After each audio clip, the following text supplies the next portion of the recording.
Today is the anniversary of this channel, which means, obviously, that it's the anniversary of the very first video that I ever did, which was a short, very short review of the first two seasons of the War for Cybertron Trilogy. At the time, I was hyped for the third season, but I put off watching it because it had my childhood basically there redone in modern CGI, and I wasn't really sure how they'd handle it. But I'm very glad that I did watch it, and in keeping it with the spirit of that first review, which I'm not ashamed of, by the way, this is going to be a short review. Okay. Unlike the original, however, there will be spoilers. Be warned. First off, the handling of those Beast Wars characters.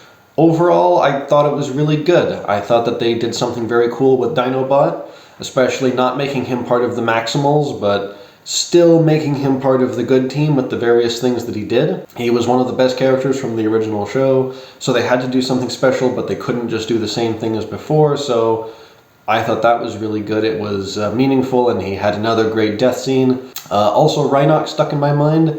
I felt that they nailed his character really well, that he's this tech genius who will occasionally punch a computer. And I thought that the voice actor for him also did a really good job. Turns out he's a big fan, I found out. When I was more in middle school, high school, I think is when Beast Wars was taking off, and I watched that quite a bit with my brothers, and was a fan of the show as well. So, yeah, like you, big fan of the universe, and when I got the call that I booked the role, it was, 8-year-old Andy was going nuts. It was a dream come true, so. I also thought it was great that they got right to showing us the Beast Wars characters in the first episode within a couple of minutes, because we were all dying to see them and making us wait would seem silly, especially since there are only 6 episodes. And at the same time, they didn't have the new characters dominate the show. They still kept it focused on where it needed to be, which was on Optimus Prime and OG Megatron, because this is really their story. Speaking of Megatron, some people seem to be very unhappy with this new version of Megatron, that he was such an adoring fan of the original. But personally, I thought that was quite a funny dynamic. I mean, the original Megatron from Beast Wars was a big fan of the G1 Megatron, so who's to say how that meeting would have gone down if they had actually met in person? I mean, he named himself after the guy after all. The running gag with the name was also very funny, and I thought that the voice actor for Megatron was a good choice because he went in a totally different direction from the original voice of David Kaye, who just is never going to be topped as Beast Wars Megatron, so there's no sense even trying. Yes. Besides, these things are impossible to win. If it's exactly the same as the original, people will say that they're just copying it, which can have other repercussions, which I'll talk about in a while. So sometimes it's good just to go in a totally original direction, and I thought it worked well. Also, I thought the designs for everybody were really good. Kind of an update, but everybody looked basically like themselves, which was really nice, and they managed to fit well with the characters from Cybertron as well. Of course, I did notice the resizing. The original Beast Wars were supposed to be the size of humans, and I'm pretty sure these Transformers are still really big, but since there were no humans there, thank goodness, for us to compare, then it doesn't really matter. The sizes, I guess. Size doesn't matter. I am now about to keep the oldest promise on my channel and talk about the mystical stuff in Transformers. It took me a while, but here we go. There's a lot I could say about how the series makes great use of the more magical elements of the franchise, something that has always been a mainstay in my mind, and the plot often leans into the fantasy genre, but I'll save that for a later video.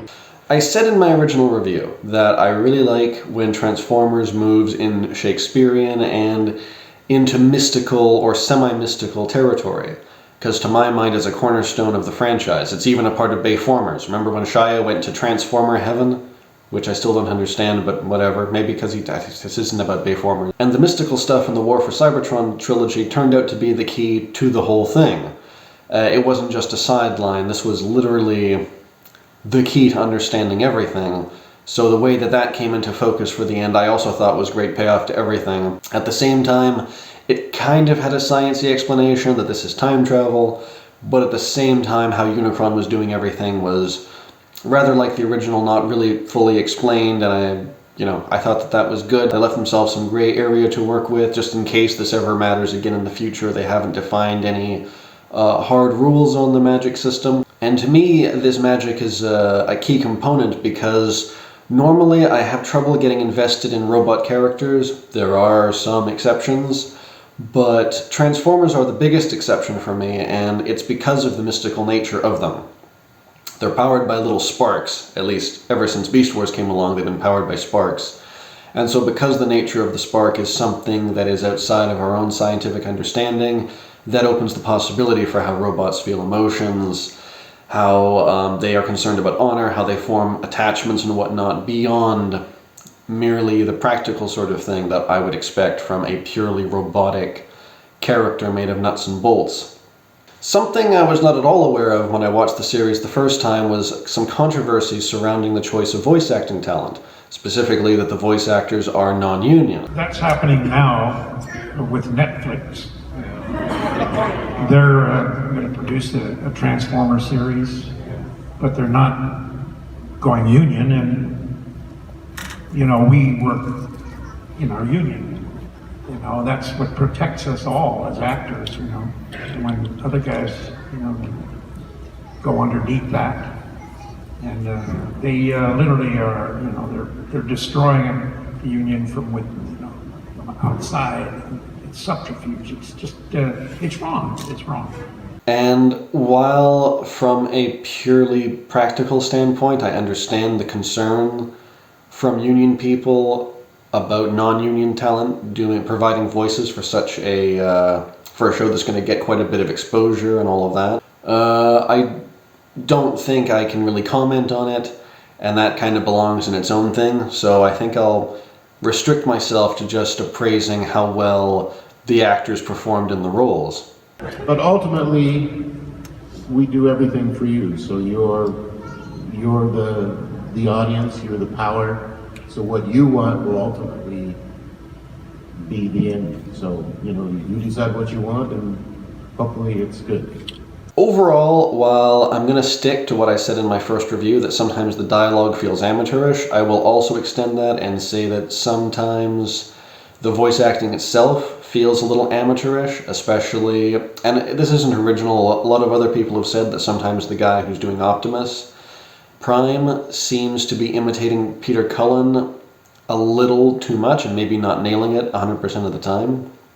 At the same time, I don't think I really was noticing it until other people pointed it out, so that's just me not having a sharp ear. But at the end of the day, I was satisfied by the performances, and I felt that as the story moved toward the ending especially, where it was breaking new territory, and so the characters had to break new territory, the actors then come into situations where there isn't really anything to mimic, and so they really have to do their own thing, whether they're conscious of it or whether anyone is conscious of it. And I thought that the closer it got to the end, the more the voice acting was shining and the less I was thinking about if it was working or not. I just felt invested in the moment. Especially Starscream, who basically is turning into Dr. Miles Bennell from Invasion of the Body Snatchers.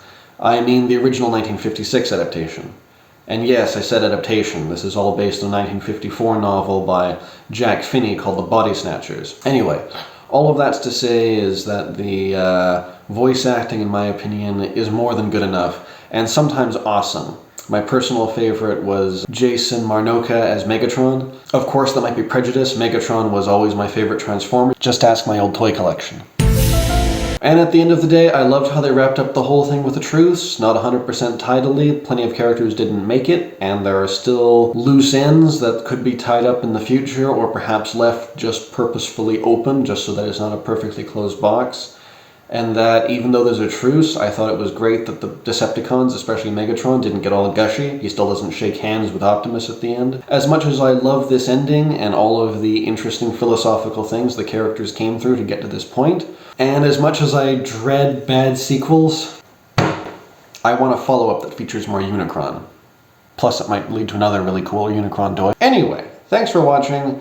And if you want me to talk about Transformers again on the channel, I suggest you hit the like or leave a comment or something like this, because I actually really like that franchise, even though it's not a very great franchise to be a fan of a lot of the time. I am directly below the enemy scrotum. I rewatched my original video before making this one, and it's crazy to me that that first video had such a strong format to it. I don't feel at all embarrassed by it, which is crazy. I was basically making it by talking into my phone. I'm still talking to a phone, for goodness sakes. I mainly made the video because I had a lot of free time in 2020, like a lot of other people did, I'm sure. And it's funny how much it has changed, and at the same time how much it has not changed. Anyway, thanks for watching, and I'll see you next time.